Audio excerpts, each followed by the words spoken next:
Ela acontece por que 2 vezes ao ano? Pela alta demanda e pelo grande número de lançamentos, de novidade. Então, ela acontece 2 vezes ao ano, ela é dividida em 3 fases. Primeira fase, segunda e terceira, sendo que cada fase abrange 5 dias, com intervalo de 3 dias entre cada fase. Que aí você troca de stand, tem toda essa logística. O que para mim 3 dias é assim insano, perto de que você que tem a oportunidade, que já tenha ido ou que está se planejando ir, 3 dias é um período curto para tudo que acontece. Na feira das 3 fases, ela acontece muito bem dividida. Para um entendimento bem amplo, tá? Pessoal que está nos assistindo em casa, ou que irá nos assistir no futuro, espero que esse material atinja o máximo de pessoas possíveis. A primeira fase é de produtos grandes, máquinas, maquinários. A segunda é de artigos de rápida produção, a meu ver. E o terceiro também são produtos pequenos, menores do que a primeira fase, que são produtos grandes, mas de longa tempo de produção. Como o Yuri também comentou, a live ela está acontecendo todos os dias da feira. Só tivemos uma premissa de 2 dias na primeira fase e as demais 2 fases estamos fazendo todos os dias. Serão, eu acho que a média será de 35 convidados. Como ainda não terminou, não tem o número certo, porque pode acontecer de ter mais convidados ou menos convidados. Como a gente não tem o roteiro assertivo e somos ao vivo, pode acontecer imprevistos, mas estamos contando com 35 convidados para você que está em casa ter uma ideia que cada um traz uma história, cada um traz uma experiência. Então você certamente as pessoas irão se identificar com mais de uma história. Todas as pessoas, porque como o Yuri teve uma ampla visão de buscar pessoas em diversos setores, em diversos períodos durante esse tempo de China, você vai conseguir perceber um pouco de cada sentimento, porque muito depende da área que você vai trabalhar, você vai ter momentos diferentes de vivência, assim como pessoas que viveram em regiões diferentes na China e em diferentes anos. Por exemplo, eu cheguei na China em outubro de 2013, morei na China até dezembro de 2019. Na verdade, eu não tive uma despedida na China, que eu fiquei presa aqui no Brasil por causa da pandemia. E aí aconteceu todo um monte de coisas. Mas perante o tempo que eu cheguei em 2013, até o momento que eu vivi na China em 2019, a percepção de crescimento, de visão de futuro, é algo. Eu não sei se um outro país tenha tido. Como todos falaram, a China ela caminha em passos largos. Ela tem um sistema que funciona, embora a gente não tenha um conhecimento geral, assim como muitos países não têm o conhecimento geral de toda a produção, de toda a capacidade do Brasil. A China é um país em que ele foi, na época que eu cheguei, em ser um país manual, para um país que seguiu para ser de maquinário, de tecnologia. Então, é um mundo que nunca acaba, você nunca vai se cansar de vivenciar esse crescimento. Então, para você que está nos assistindo em casa e você tenha dúvidas sobre a feira, você esteja inseguro em alguma relação, tenha ou curiosidade sobre a China, envie para a gente perguntas, questionamentos que serão atendidas, serão respondidas, e se a gente receber em tempo hábil de conseguir colocar na live, a gente vai conseguir verificar com vocês. Eu acho que a maioria do público que está em casa nos assistindo, eles devem ter uma pergunta que seja a maioria. Como que eu faria uma importação na China? Como eu faria? A princípio, se você não tem uma fábrica, uma produção no Brasil, seja totalmente leigo nesse sistema, o que eu digo hoje para vocês é, em primeiro contato, buscar uma equipe que lhe ajude. Para você caminhar sozinho, você tem que iniciar a caminhar com alguém. Começar uma jornada na China sozinho, sem você ter um mínimo de bagagem, você vai passar por muitos perengues, muitas surpresas. Eu sempre falo em surpresas. E surpresas, elas podem ser agradáveis ou não. Você pode ter uma trajetória boa, como você pode ter uma trajetória frustrante. Então, aqui mesmo no canal, todos esses dias de live, vocês vão encontrar vários bons contatos. Iniciando com o Kelly, agora mesmo com o Alex, onde tivemos o Eduardo. Então, posso citar aqui para vocês vários nomes que vão ajudar vocês. Mas, em primeiro contato, procure alguém que conheça a China, que tenha esse sistema para mostrar para vocês. Venha, visite, inicie pela feira. A feira, na verdade, a Canton Fair, ela é uma porta de entrada. Ela é um norte para você. Ela não é o teu porto seguro, ele não é o caminho final, mas ela é a porta de entrada para você já conseguir ter uma dimensão do que te espera, para você começar a lapidar a tua caminhada. Então, vamos supor que o sistema, vamos pegar um setor que eu tenho certeza que está na feira. Eu sou do sistema, eu tenho uma loja, eu quero produzir acessórios. Acessórios, existem muitas possibilidades na feira. Agora, se você é um produtor e você quer tecido, a Canton Fair não vai auxiliar você da forma correta. Porém, para você que tem essa curiosidade e essa vontade de fazer negócios na China, invista em vir para a China no momento da feira. Produção, será que a gente consegue colocar na tela as datas em que a feira acontece? Porque como é uma feira que iniciou em 1957, ela foi alterando conforme esses anos, não é o que é hoje. Aliás, esse ano nós temos uma novidade sobre a feira. Ela iniciou num hotel, só era para estrangeiros, chineses não entravam. Então, ela é, acho que a feira que mais persistiu ao tempo. Ela acontece desde 1957 e hoje a gente já na edição 133, que são sempre duas ao ano. Então, venha para a feira para você ter uma dimensão do que te espera, para você não ter um choque cultural tão grande, para você ter uma dimensão do que a China é, do que a China te aguarda. Ela não vai esperar na China algo velho, algo atrasado. Porque se em 2013 a China me surpreendeu, teve outras pessoas que chegaram na China em 2008 também foram surpreendidas. A China ela tem um propósito de que ela faz tudo visando o futuro. Ela não tem o. Eu não conheci na China algo que seja um improviso, que seja. Vamos fazer provisório. Não existe o provisório para sempre. Ela sempre visa para o futuro. Eu lembro que eu fui numa cidade muito pequena e ela tinha uma estação de trem enorme. E hoje eu consigo entender que aquela projeção daquela estação de metrô era para o futuro, porque a cidade aumentou, que hoje é a cidade do algodão, que é Ningbo.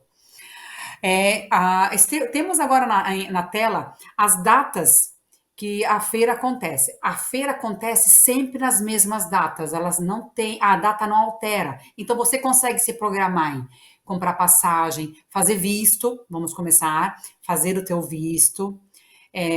Se você não é produtor, você não tem fornecedores na China, fale com uma agência, porque você tem que ter para visto de business, que é sempre bom você procurar e com o visto certo. Você vai fazer negócios na China, é o visto business. Se você vai visitar a China, é visitante. Então, você que vai fazer um visto de business, procura uma agência. Se vocês não têm um fornecedor na China que consiga dar o PO Letter, que é uma carta de convite, que não consegue te mandar, tipo, o alvará da empresa. Os vistos são feitos nos consulados chineses em Brasília, São Paulo e Rio de Janeiro. Então, se programem, façam o visto, comprem a passagem, façam a reserva do hotel, façam o cadastro na feira. E o estrangeiro não é tão problemático, mas como tem esse boom que a gente está um pós-pandemia, uma coisa um pouco incerta, tenta fazer o máximo antecipado, visite a feira para você ter uma carta de entrada. Então, para você ter uma forma de você ser inserido no sistema chinês. Então, façam dessa forma que vai ajudar muito vocês a qualquer âmbito. Então, você indo para a feira e fazendo alguns contatos, seja que você vá com alguém que está proporcionando esse momento para você não ter esses perengues. Você vai ter contato com o fornecedor, você vai verificar os produtos, as possibilidades, você vai conseguir ter um custo bom, você vai conseguir fechar um pedido, não na feira, tá, gente? Tentem não fechar pedido na feira. Tente fechar pedido depois, com calma. Faça um contrato, tipo uma order conditional, que dá. No negócio, para vocês se darem bem no negócio, que eu acho que é uma dica, não só minha, é uma dica de várias pessoas, não tem que ser bom só para você, tem que ser bom para ambos. Porque fica desconfortável. Não enxuguem tanto. Sejam generosos, porque a generosidade ela é voltada para vocês. Então, procure um fornecedor, verifiquem a fábrica, peça uma peça de amostra que se chama fitting sample, aprovem essa peça, coloquem o pedido, faça uma negociação de depósito com tipo 20-80 ou 30-70. Muitas vezes no início você não vai conseguir ter essa credibilidade, então vai ser 70 antes do embarque ou 70% após o embarque. Façam um depósito, aprovem a PIPIP Sample, façam todo esse sistema de documentação, de aprovação e procurem eu acho que o início você tem que ter um investimento maior, de uma pessoa que acompanhe o pedido, acompanhe a inspeção, acompanhe a documentação, porque depois que a documentação fica pronta, tem que ter um agente na China, um agente no Brasil, um radar, um aduanário, isso é toda a parte de Brasil. Verificar qual é a forma de pagamento, como você fez CIF, FOB, você fez ExoPrice, que é você vai lá mesmo e busca a mercadoria no fornecedor que não tem o frete. Tente buscar esse tipo de informação com trades no Brasil mesmo. Se no início você não souber, vai embarcar, vai receber a documentação, tem que ter um despachante no Brasil para fazer toda essa papelada. Não é um sistema fácil, mas não é um sistema tão burocrático. Você tem que fazer um pagamento pelo banco. Não, hoje acho que nem tem mais, mas assim, teve muitas histórias de pessoas que quiseram pagar em dinheiro. Não tem como, porque você tem que mostrar o pagamento. Então, verifique bem certo a documentação. Então, não é muito difícil você importar da China, mas eu não vou falar que é um caminho fácil. Ele é detalhado, ele é longo. Então, não é algo que você consiga fazer, todo mundo estaria fazendo, não. É uma coisa que você realmente tem que saber o que você está fazendo. E façam contas.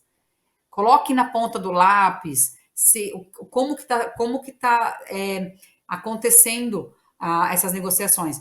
Para quem teve que negociar na época da pandemia, um container chegou a US$ 14.000. Hoje o container está 1.500, US$ 2.000, 2.500.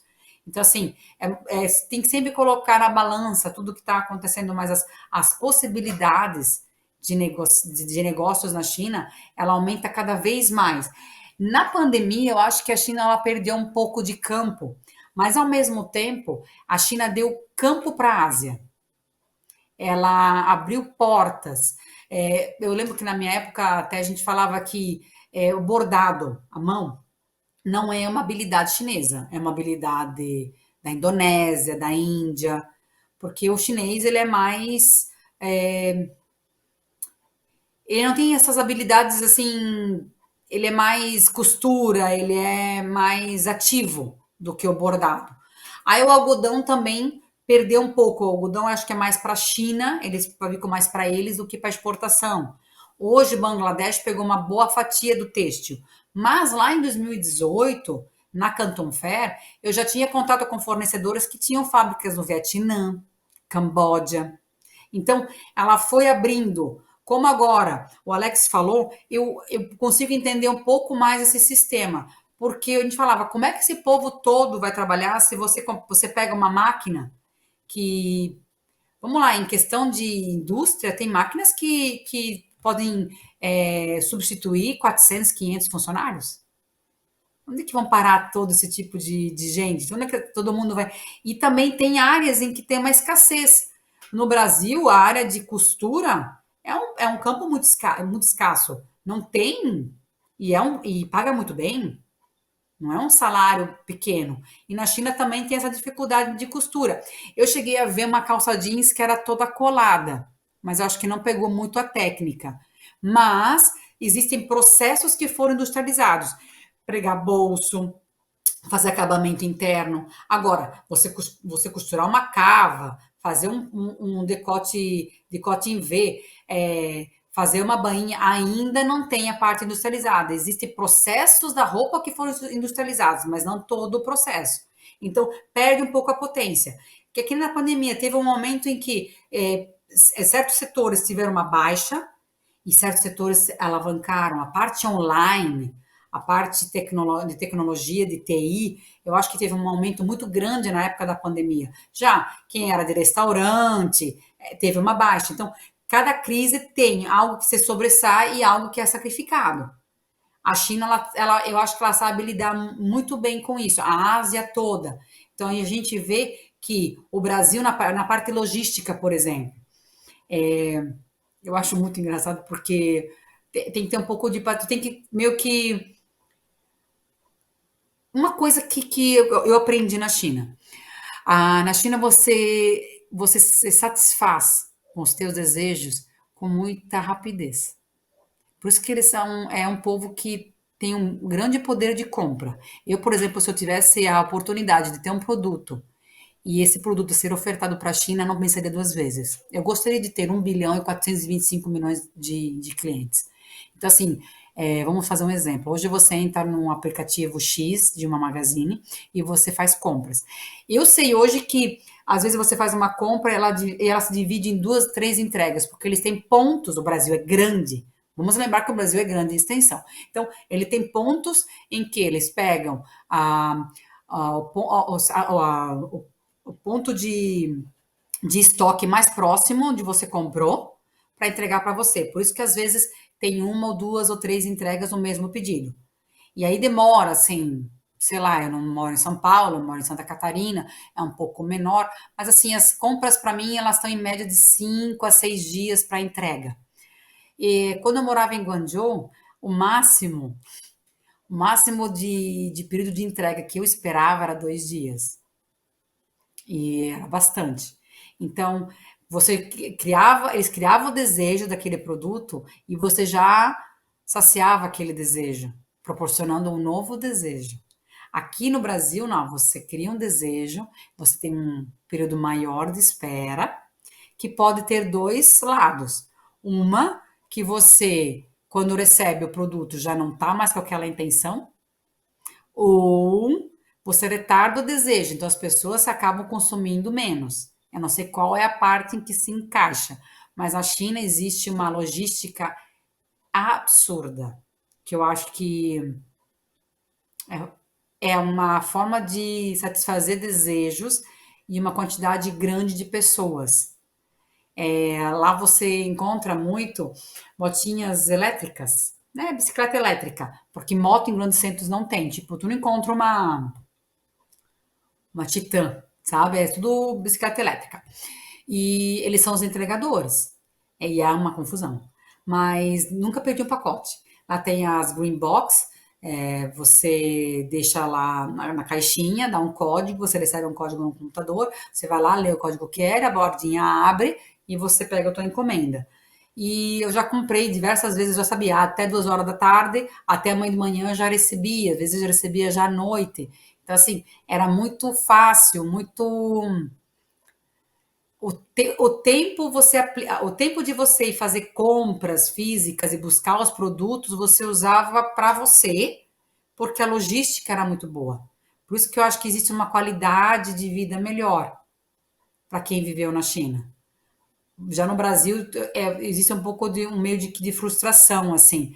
Eu não conheço uma pessoa que tenha voltado da China para o Brasil e não tenha o mesmo sentimento que o meu. E sendo que também a China ela proporciona para você uma vivência que eu acho que a China sempre vai ficar sempre no teu coração.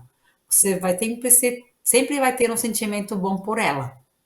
Então, para você que tem dúvidas, não se deixe levar pelo medo ou por achar que é algo que não tem infraestrutura. Ela tem muita infraestrutura, ela tem muita tecnologia e ela abraça realmente você. O Alex falou de algo que aconteceu todo o meu tempo na China. Eu ia num fornecedor, ele muitas vezes ele vinha me buscar no aeroporto. Eu não lembro de ter pego assim, de ter ido fazer uma inspeção, uma visita à fábrica, alguma coisa, e o fornecedor não ter vindo me buscar no aeroporto. E aí eu ia numa fábrica, o fornecedor, ou ele me levava, ou o próximo fornecedor vinha me buscar. E eles se conversavam. E às vezes, assim, eu tinha um pedido que eu tinha dividido para poder ter o delivery e tal, fazer tudo no tempo, ou também por questão de custo, e eles se conheciam na mesma cidade. Geralmente, quando tu vai numa cidade, é a cidade que faz o mesmo produto. Então, se você for numa cidade visitar um fornecedor que faz camisa social, você vai visitar mais fornecedores que fazem o mesmo tipo de produto. Então, assim, existe isso de eles levarem você para jantar, de levarem você para o hotel, de buscarem você no hotel. Existe toda essa cordialidade chinesa que é deles. E a comida que eles têm o maior orgulho de falar. Outro fator também que é muito importante é você ter acesso. Você, quando vai visitar uma fábrica, você tem acesso a todo o processo. Eu nunca tive a experiência de ir numa fábrica e eu não poder entrar em algum departamento da fábrica. Todos sempre foram abertos para a gente.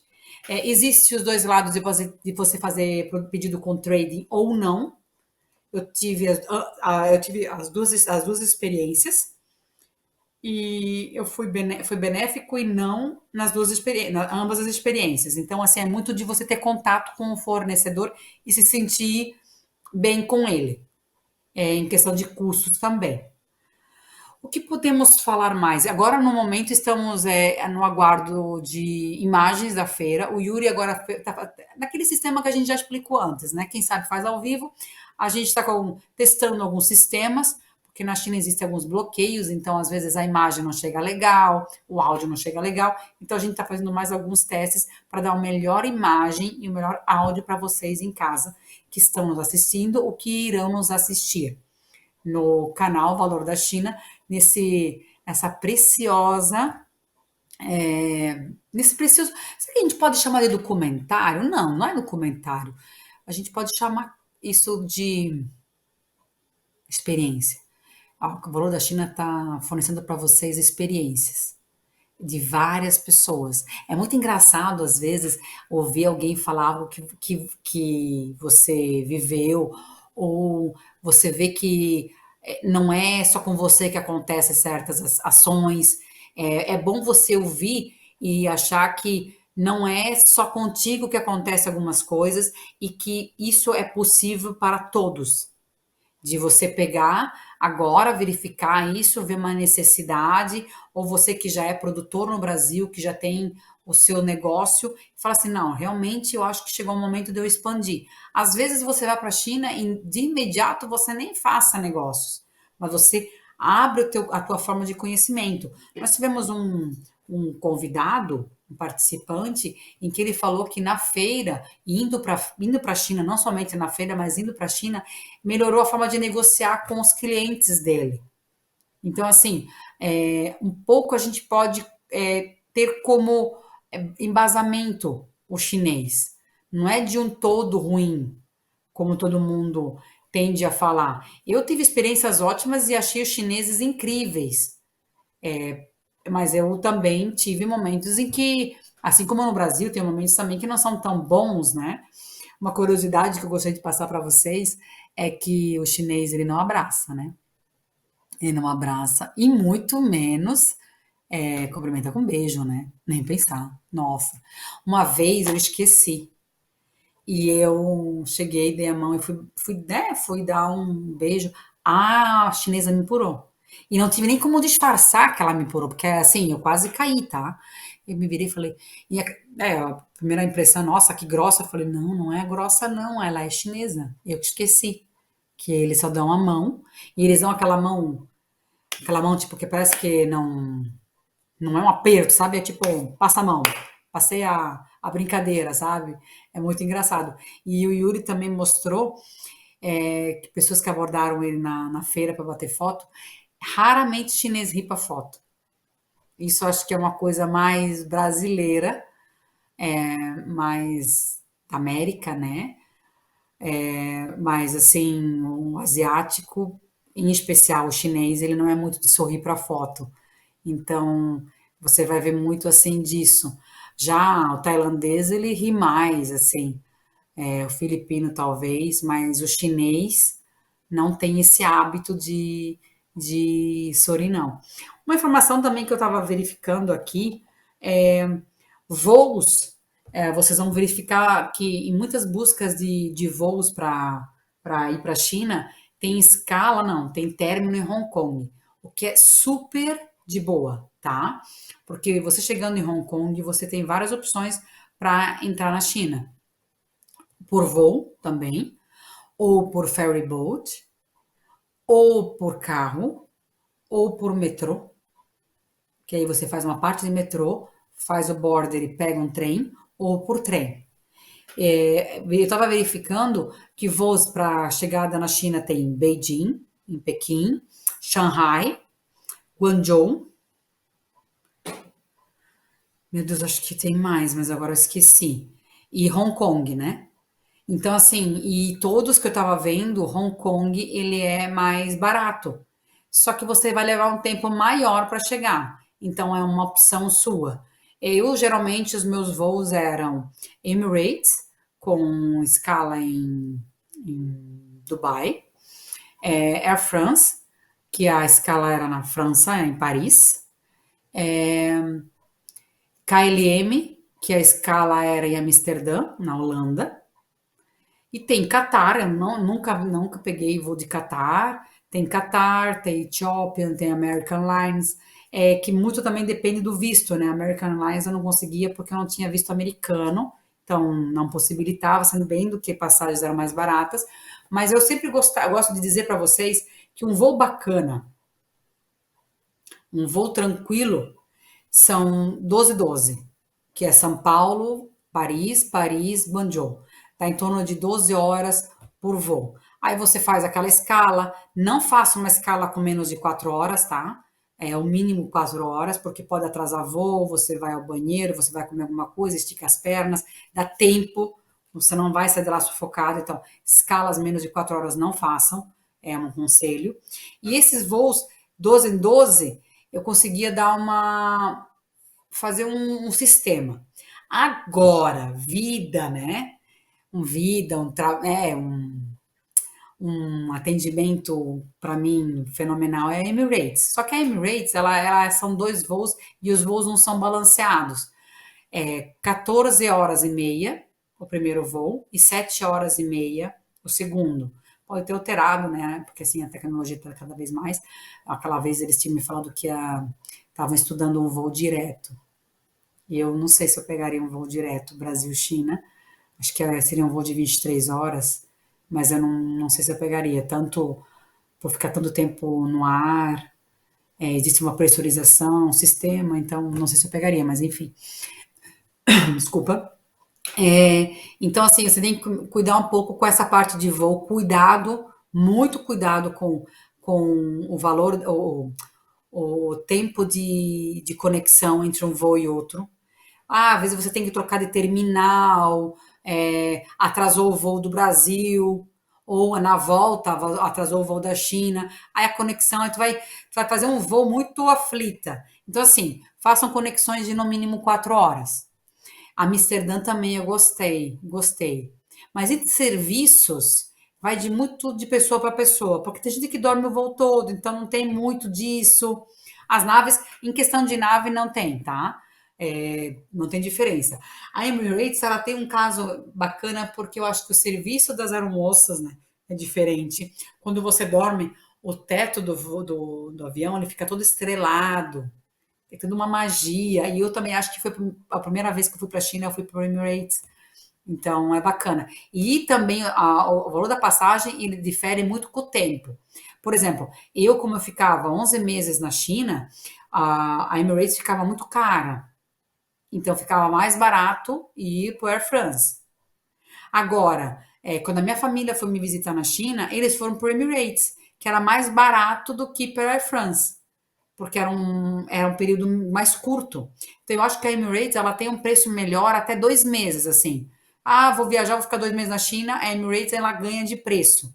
E depois a Air France, mas agora nem sei como é que tá, porque com essa pandemia, para vocês saberem, na China, fechou mais do que uma agência, mais do que uma aviação na China. Então, assim, a China não ficou imune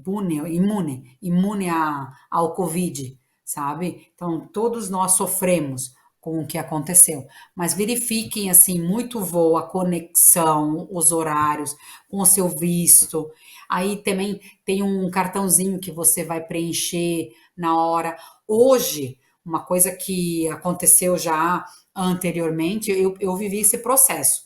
O processo em que a China fez tudo na parte digital. Quando você chegava na China, você fazia a leitura de todas as digitais, a facial, isso foi alterando com o tempo. Isso eu fui vendo, assim, a evolução. Hoje, quando você faz o visto chinês, eles já fazem essa leitura, essa biometria, para você não precisar fazer lá.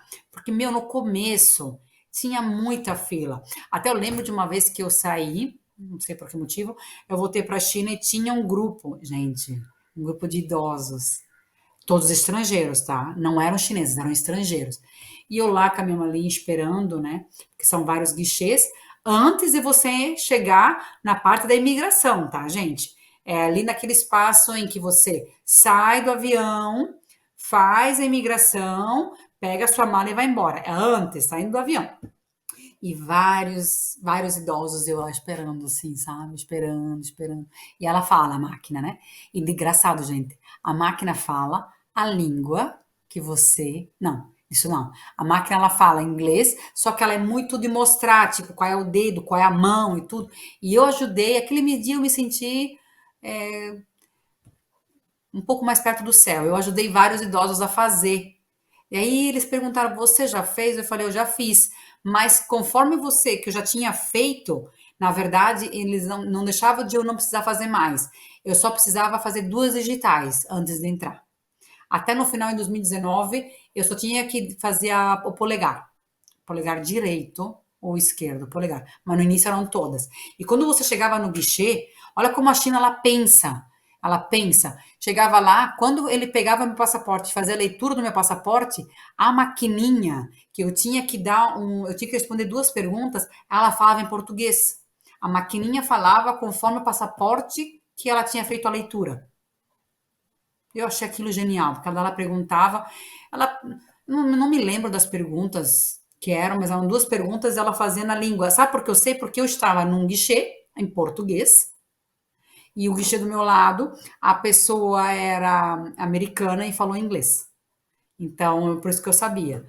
Então, tem todo esse sistema. Hoje, quando tu faz o visto, já faz essa leitura, tu não vai perder muito tempo lá. A parte de imigração, de entrada na China é muito rápida, não é demorada, é muito rápida. Tu entrega o passaporte, eles olham, eles verificam, é muito rápido, principalmente se você não tiver nada de errado, é muito mais. Eu nunca tive problema de entrar ou sair da China. Nunca. Nunca tive de esperar, de pedir, nunca tive. Então, assim, é muito bacana. A parte de visto hoje no Brasil alterou, então ela leva um pouquinho mais de tempo e ela já. O que me deixou triste é porque não faz mais por agência, tem que ser pessoal. Então, você vai ter que aplicar um pouco mais de tempo, porque você terá que se deslocar, se você não mora nessas cidades, para São Paulo, Rio de Janeiro ou Brasília. E os consulados são ótimos, eles respondem suas perguntas. Até a Kátia falou sobre visto, ela, tá, ela tem ajudado a aplicar visto para várias pessoas esse ano, então é bom você pegar, verificar nas lives em que a Kátia esteve conosco para pegar maiores dicas de visto. Então, assim, o border, né? O border, eu digo que a alfândega na China é muito bacana, é rápido, não é demorado. Não tem aquele sistema de você estar numa fila, você não pode trocar de fila na hora da alfândega, mas não é interessante. Em nenhum país eu troco de fila. Se for, eles vão te chamar. A China, ela te chama, ela fala, pode vir aqui, pode vir aqui. Mas não fiquem trocando de guichê, até porque eu acho que não é necessário. Nos Estados Unidos você já sabe que não deve trocar de guichê, né? Esse é um problema para vocês. No Brasil, quando você volta, já não tem mais, também eu adorei essa parte do Brasil, que você tem a leitura do passaporte brasileiro, não precisa enfrentar guichê nem nada de alfândega, você faz lá a leitura do teu passaporte, a leitura facial, já pega as tuas malas e vai para a felicidade. É muito bacana. Já na China é um pouco mais diferente. Então, sempre vá com antecedência para o aeroporto, não se deixe para a última hora, porque o aeroporto de Guangzhou, o aeroporto de Shanghai e o aeroporto de Beijing é enorme, enorme, você perde lá dentro, é muito bacana também. Os aeroportos da China, eu acho que a gente podia fazer uma live só de impressões e aeroportos na China, que surpreendente. São pioneiros, realmente são pioneiros. E estamos aguardando o Yuri voltar. Ele está verificando. Ele foi buscar, na verdade, os catálogos. Esses catálogos, vamos falar sobre os catálogos da feira. Esses catálogos que o Yuri foi buscar agora, esses catálogos eles são dispostos em todas as fases. Eles são catálogos, como eu posso falar, por área. Que, aliás, esse ano a China, a Canton Fair nos presenteou com uma surpresa muito boa, que foi a adição de uma área, a área D. Antes era A, B e C, agora é A, B, C e D. E esse catálogo, ele descreve cada área e todos os fornecedores que estão expondo em suas respectivas áreas, em todas as fases. Então, se você foi para a feira, procure os guichês e pegue o catálogo da área. Você vai ter que ir em cada área buscar o catálogo correspondente. Vamos até perguntar para o Yuri quando ele voltar. Pelo que eu entendi, eu não usava esse catálogo, tá, gente? Eu buscava a mesma informação e eu volta e meia eu buscava o catálogo, mas não eram todas, só naquelas que realmente eu falava, não, eu vou precisar porque essa fase aqui eu tenho muitos fornecedores. Aí a gente tinha um escritório com chineses e vai me auxiliar mais, vai ajudar o meu trabalho. Cada fase, cada área possui o seu catálogo. Então você tem que ir no catálogo da área A, área B, área C, área D. Lá vão estar todos os fornecedores descritos. Provavelmente deve ter o fornecedor, o endereço dele, o e-mail, o telefone de contato. Então ali você também consegue maximizar um pouco do seu tempo de informação. Mas também quem não consegue o catálogo, não vejo que seja um problema, né? Um problema que vai deixar você desorientado, por exemplo. Vai permanecer com que você tenha todo o parâmetro da feira. Uma coisa interessante sobre a feira que é bom explanar, o crachá que você vai fazer, ele é para a vida toda. Então, toda vez que você for para a feira, você vai ter o trabalho de fazer ele na primeira vez. E eu acho que o valor do crachá é 100 renminbi ou 200 renminbi, tipo uns R$ 70. E você vai ter ele para a vida toda. Então, guarda o teu crachazinho, que toda vez que você for para a feira, você já vai ter o crachá, você não vai ter que fazer ele novamente. Eu tive um amigo que ele acabou perdendo o crachá. E a história foi muito cômica, porque era mais caro ele tirar uma segunda via do que ele fazer um crachá novo. Só que eu acho que como a gente não tinha tudo o que precisava, porque assim, você vai fazer o crachá lá, eles batem a foto, eles fazem tudo, então não tem necessidade de você levar nada. Você vai ter que levar. Aliás, vamos perguntar para o Yuri, porque isso, imagina, eu fiz o crachá em 2013, mas você precisa ter 2 cartões de visita, o teu documento, 2 cartões de visita e o teu endereço. Acho que o endereço nem precisa. Eu lembro que eram 2 cartões de visita porque a minha amiga fez, ela não tinha, aí ela pegou 2 meus e aí ela tinha o passaporte. Outra coisa importante. Muitos dizem que sim, muitos dizem que não. Na Ásia, você não tem que ter essa preocupação, porque muitas pessoas, quando elas viajam para fora, não sendo Ásia, não vamos falar determinados lugares, existe o medo de você perder o passaporte. Aí tem gente que faz o seguinte, faz uma cópia, anda com a cópia e deixa o passaporte no hotel, onde que está. Na China, a única preocupação que você pode ter é de você perder o passaporte, não de alguém pegar o passaporte de você. Tu entende? Então, assim, na China, eu andava com meu passaporte assim como eu ando no Brasil com a minha identidade. Eu não tinha necessidade de ter uma cópia. Até porque eu acho que posso falar besteira aqui, mas eu acho que a China não vai aceitar uma cópia do teu passaporte. Se tem que ser uma cópia autenticada, nem sei se eles vão saber que é autenticado, eles vão pedir teu passaporte. Então, assim, na China, sempre tenha com você o teu passaporte, que é a tua identidade. Não tem essa necessidade de você fazer uma cópia porque vai ter medo de que você pode ser roubado, alguma coisa. O que pode acontecer é de você mesmo perder teu passaporte. Então, não tenha esse medo de andar com o teu passaporte, não. Que a partir do momento que você sai do Brasil, a tua identidade é o teu passaporte. É o que eu sempre falo, é só um documento maior, mas sempre tem ele com você. Eu gostaria de compartilhar com vocês uma curiosidade sobre, sobre o que os brasileiros têm de comum na China. Comentamos ontem com o Fernando que nós procuramos os nossos. Na feira, eu tinha. Eu não tenho cara assim de brasileira. Pelo menos assim, as pessoas falavam que eu não tinha cara de brasileira. E aí, então, eu fui muitas vezes para feira sozinha. Então, assim, não estava verbalizando, né? E eu me deparava muito em muitos estandes com brasileiros e os brasileiros fazendo os comentários, né? Os comentários básicos, assim, né? E um comentário básico que o brasileiro falava era assim: quando a gente sai daqui, eu preciso tomar um café. Quando sai daqui, eu preciso tomar um café. E às vezes eu resistia, às vezes não. Aí eu falava, gente, eu marquei aqui. No pavilhão B, no lado esquerdo, tem um Mac Café. Vai lá tomar um cafezinho, que tinha todas as opções de café. Então, assim, o Eduardo comentou que muita gente não acha que ele era brasileiro. No meu caso também.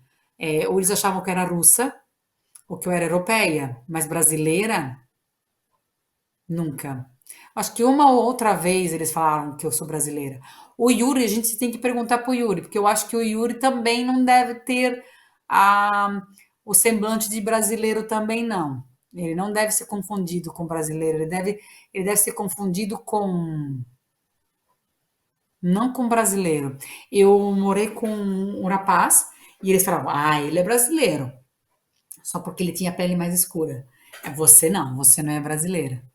Eles faziam, pele, você não é brasileiro agora, ele é brasileiro. Então, assim, a gente fala da China de um país que ele não tem muita miscigenação. A gente pode falar que ele é uma cultura limpa. Nossa, eu vou ser cancelada agora.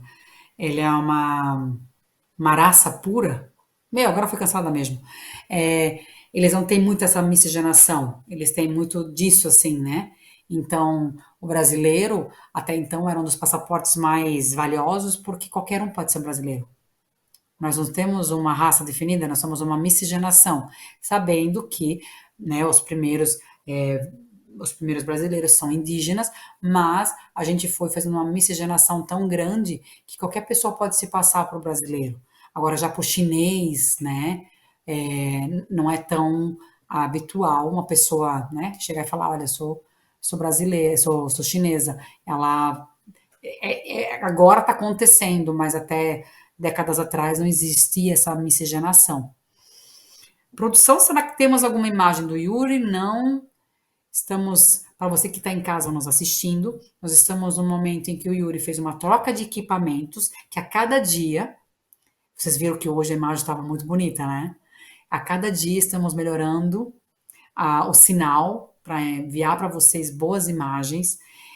Como é uma live longa, temos alguns períodos, né, de troca de bateria, verificação de equipamento, e também o Yuri hoje ele foi em busca dos catálogos para o projeto dele, né, que ele vai ter um projeto de mostrar para vocês os fornecedores e tal, então ele está fazendo a coleta de todos os catálogos.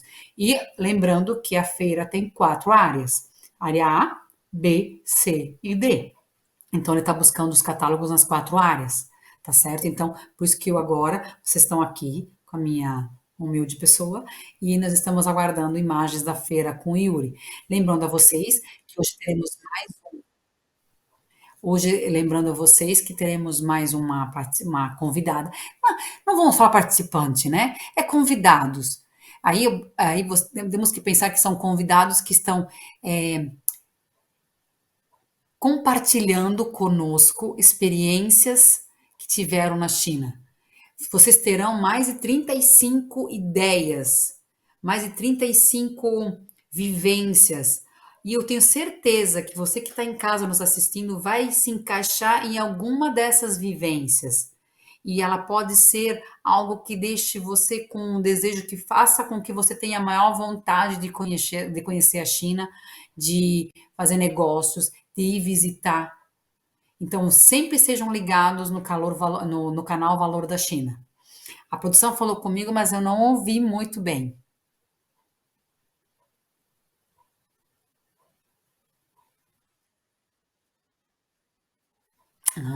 É como a gente já havia comentando com vocês. Estamos buscando o melhor sinal para passar a live, os produtos. Hoje, a nossa intenção é mostrar para vocês a área D. Produção, podemos colocar na tela o mapa da feira da terceira fase? Aí, olha só, vamos mostrar para vocês. Já estivemos na área A.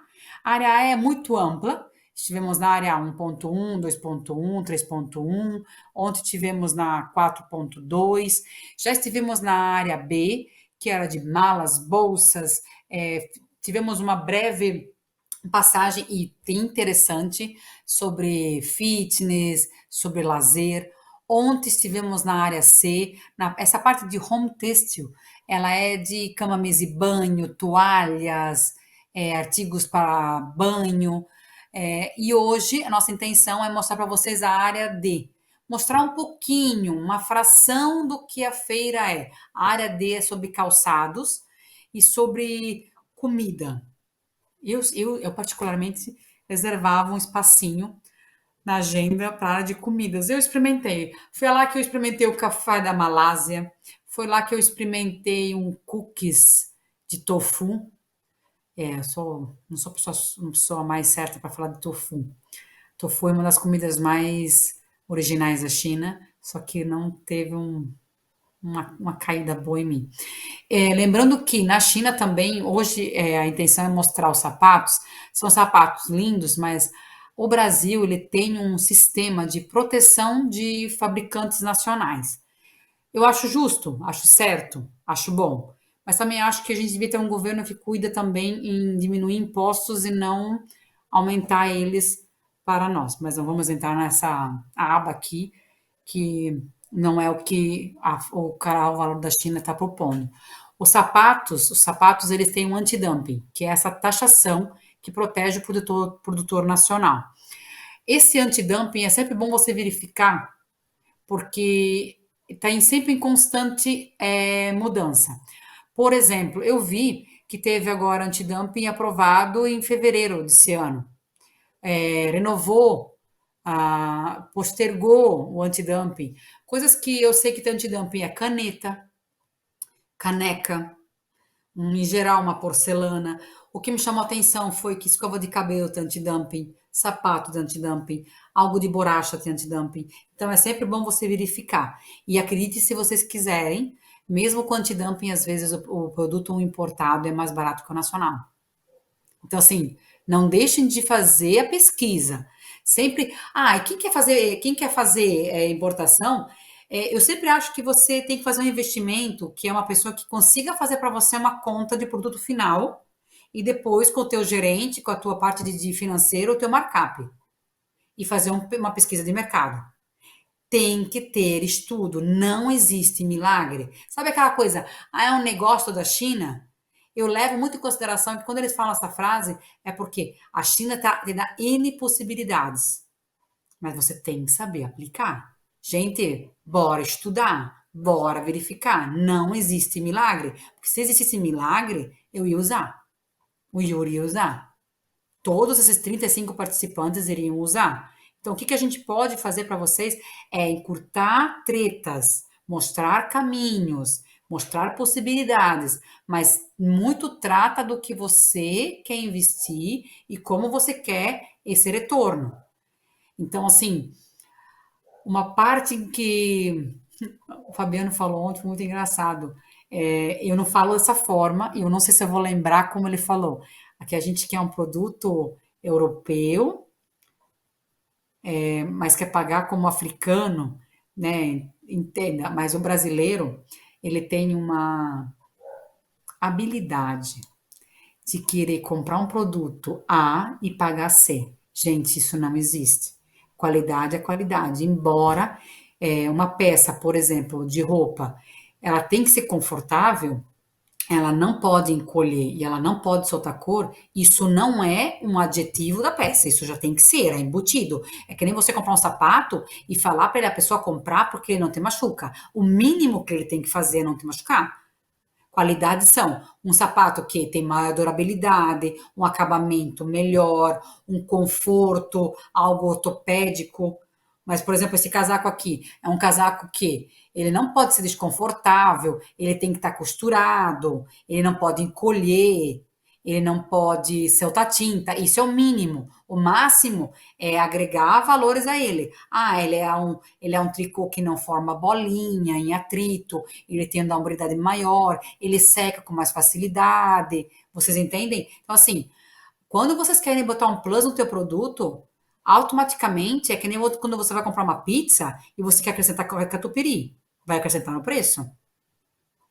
Então, tenham noção disso. E uma dica que eu acho que não é dica, leve para vida. Pega aqui, Brasil, pega aqui. Conheçam o seu cliente. Você tem que saber o quanto que ele pode pagar, o quanto que ele quer esse produto, que ele não tem dinheiro. Não conheço alguém que tenha sucesso sem conhecer o seu cliente. Primeiro o cliente, depois o fornecedor.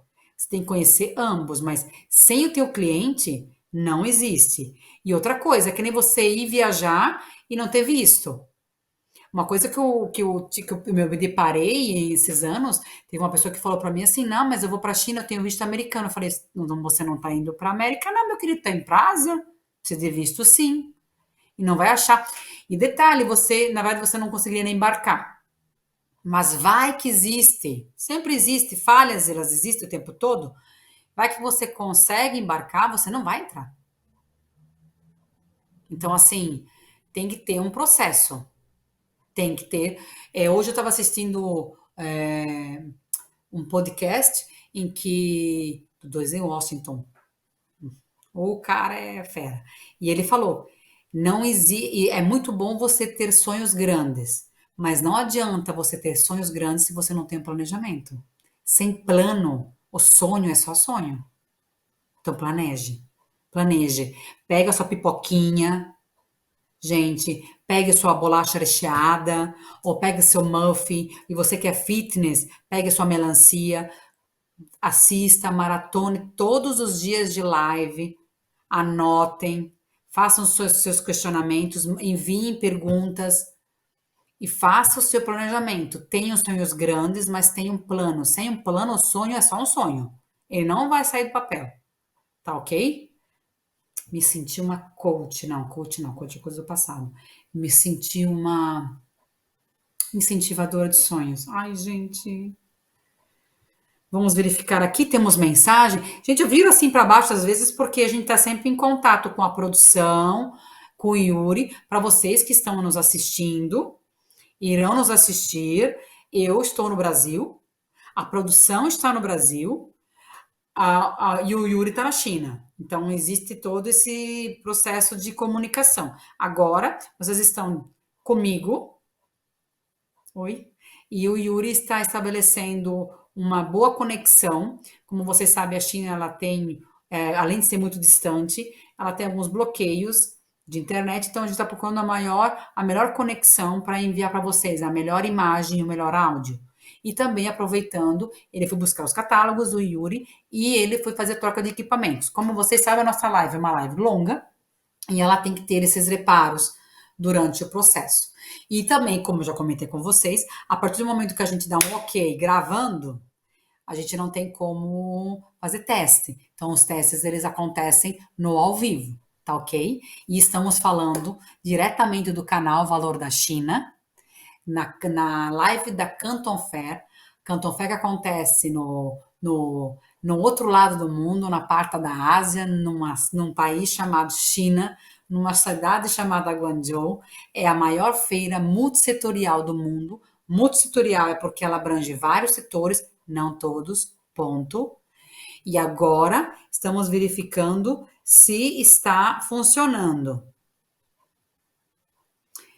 Tive a informação de que estamos tentando um sinal de imagem bacana para vocês. Isso é muito bom, meu Brasil. E vamos fazer uma chamada. Minha vez agora. Estamos falando diretamente do Brasil, meia-noite e 7, na China, 11h07 da manhã. Estamos no quarto dia de live da terceira fase da Canton Fair. Vamos verificar aqui mais alguns minutos. Vou passar para vocês mais algumas informações. Vou buscar aqui a minha colinha. A minha colinha. Ontem foi comentado que a China é um dos países, ou é o país mais. Como é que. É, e a gente, eu tenho que comentar com vocês, Brasil. A gente tem uma produção que ela é muito fera. E ela nos pega. Sabe aquela coisa que fica falando no ponto, assim, ó? Não sei como é que a Fátima Bernardes conseguia falar, gente. Porque tem que escutar, tem que falar, tem que agir, tem que manter. É muita coisa, gente. Aqui, ó. A China é um dos principais parceiros comerciais do Brasil. Eu não sei dizer para vocês, como eu digo, como eu disse para vocês, eu não tenho muito essa parte de economia, como exterior não é meu ramo, mas a China é um dos é o maior produtor e exportador mundial de matéria-prima. E a China é um dos principais parceiros comerciais do Brasil. Só que nós não somos um dos principais da China. Temos que melhorar isso, Brasil. Temos que melhorar isso. Não estou falando que a gente tem que ser o número um, porque a China é grande, ela precisa de bastante. Mas a gente pode melhorar isso.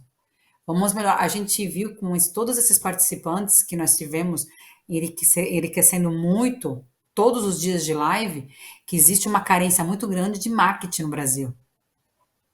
Eu acho que a gente vem de uma crença, de um passado, em que o produto se vendia por si só.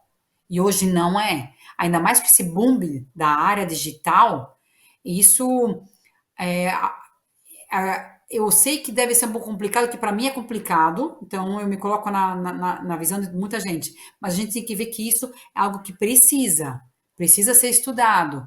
Eu, não sei se é porque eu sou uma fã do café, eu, quando eu vejo o café brasileiro fora do país, me chama muita atenção. E na China eu vi várias vezes, mas não eram ações grandes, eram ações pequenas. O Brasil hoje não vê o café como uma potência de marketing. Ele vê uma potência de venda de grão, mas não uma venda de café brasileiro. Vocês entendem? Nós somos o café, eu falo isso com certeza, o melhor café do mundo. Só que o mundo não sabe que o nosso café é o melhor. Chora, Brasil. Vamos verificar aqui, temos mais imagens, por isso que eu estou me abaixando tudo aqui com o meu cabaninho aqui assim.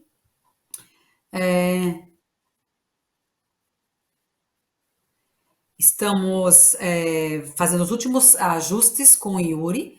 Ele já está com um sinal bacana. Estamos fazendo os últimos ajustes. Estamos para receber a nossa segunda convidada do dia, que é a Fernanda. E o Yuri provavelmente deve entrar em qualquer minuto. Estamos aqui com ajustes finais. Queremos mostrar a vocês, dar a vocês a melhor imagem. Tá? Por isso que a gente está fazendo esses ajustes. E eles estão acontecendo em todos os dias de live. Para todo mundo que está nos acompanhando, que nos assistiu, que está nos assistindo, que irá nos assistir, vão verificar que a gente está melhorando muito nesse sistema. É uma coisa nova. Isso era para ser um protótipo, uma coisa que eu acho que deu muito certo.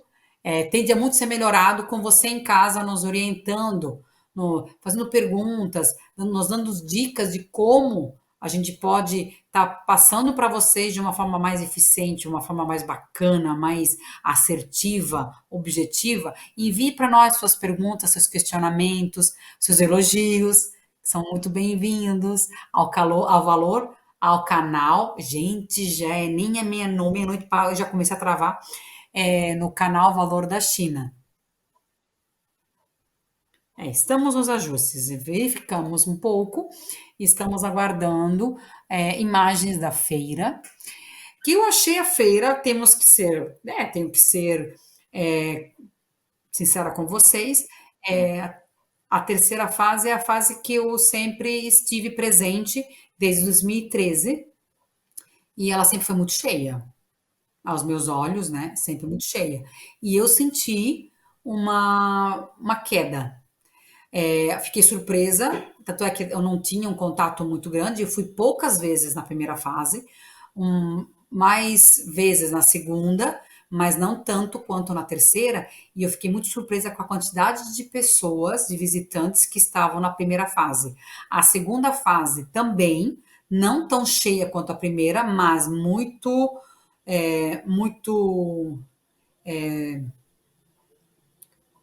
muito satisfatório o número de pessoas. E a terceira, eu sou obrigada a dizer para vocês que houve uma queda mesmo. Eu não sei se é por causa do feriado, como eu contei para vocês, a China ela tem feriados e os feriados não acontecem tipo numa quarta-feira. Eles mudam todo um calendário, faz toda uma organização para cair numa sexta, uma na segunda. E nessa vez, o 1º de maio caiu numa segunda-feira e, pelo que eu soube, ficou segunda, terça e quarta. Então, a gente não sabe se a queda foi pelo feriado, foi porque muitas pessoas não estavam muito crentes que a feira ia acontecer.